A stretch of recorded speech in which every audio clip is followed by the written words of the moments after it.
Bonjour à tous, il sera question de Bad Boys for Life réalisé par Adil El Harbi et Bilal Fallah, sorti le 22 janvier 2020 avec dans les rôles principaux Will Smith et Matthew Lawrence. Mike Lowry et d'autres policiers sont pris en chasse par un mercenaire mexicain qui veut venger son frère. Pour l'arrêter, Mike refait appel à son ami Marcus pour l'arrêter. Je m'attendais vraiment à apprécier ce nouvel opus. Il était même dans les films que j'attendais pour ce mois de 2020. Et pourtant, je me suis trompé. N'étant pas un gros fan de la saga Bad Boys, j'ai trouvé le film pas terrible.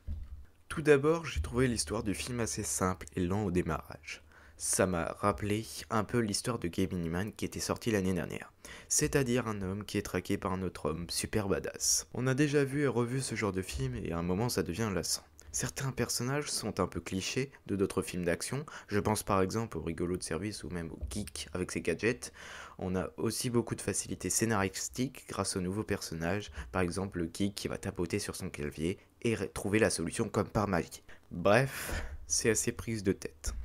Mais sinon, l'histoire et ses personnages clichés sont sauvés par le duo Smith et Lawrence, qui sont toujours aussi drôles après 25 ans. Les deux acteurs sont très bons dans leur rôle. Les répliques et les échanges qu'ils s'envoient sont toujours bien écrits et bien joués qu'à l'époque. Après, les autres acteurs, que ce soit l'acteur de Viking ou encore l'actrice de High School Musical, s'en sortent bien.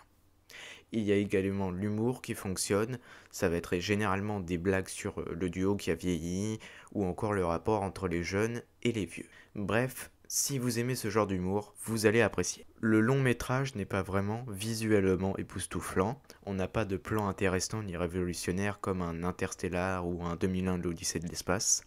Je vous le dis, il n'y a pas de plan qui m'a marqué tant que ça, c'est avant tout un gros film d'action bien bourrin pour se détendre. En parlant des scènes d'action, c'est assez grand spectacle. On n'est pas à la hauteur des scènes d'action que faisait Michael Bay, le réalisateur des deux premiers opus, mais c'est assez cool à regarder. Ça pète de partout, il y a des courses-poursuites en Porsche, en moto. Je vous le dis, si vous aimez ce genre de film, vous allez adorer. On finit en parlant des compositions de Lorne Barth qui ne vont pas vous rester en tête et qui sont très simplistes. Il va y avoir plus une bande-son jeune et techno durant le film que de vraies compositions extraordinaires. Je vous rappelle, c'est surtout un film de détente qui ne se prend pas la tête sur ce qu'il fait. En conclusion, Bad Boys for Life est un film moyen qui ne m'a pas vraiment plu, qui ne se prend pas au sérieux avec des grosses scènes d'action, de l'humour américain qui saura vous divertir et vous faire rire durant une après-midi, en vous faisant oublier votre routine quotidienne.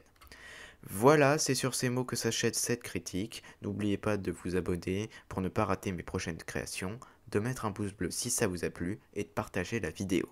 On se retrouve pour de prochaines vidéos. À la prochaine.